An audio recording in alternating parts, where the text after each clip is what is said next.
Hello mga ka-farm! For today's video, ipapakita ko sa inyo yung mga mani galing US. Na-harvest na pala namin ngayon. Hinarvest ni Kuya Rizal. At ito si Kevin. Inaalis sa tangkay.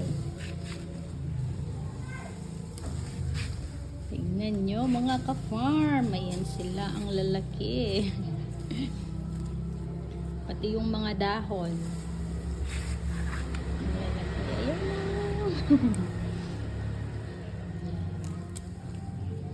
Ninyo mga ka-farm. Ito, ayan, tumubo sila. Tapos niyan, ibibilad namin sila at patutuyuin. Tapos itatanim ulit para dumami.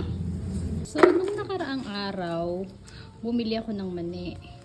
Tapos, i-compare natin sila. So, ito yung mani dito.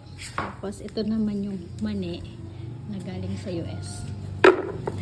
Ayan. So, i-compare natin sila. Tignan nyo naman, mga ka-farm, ang taba ng mga galing sa US. Ayan yung difference. Matataba yung mga galing US. Ito yung pinakamalaki.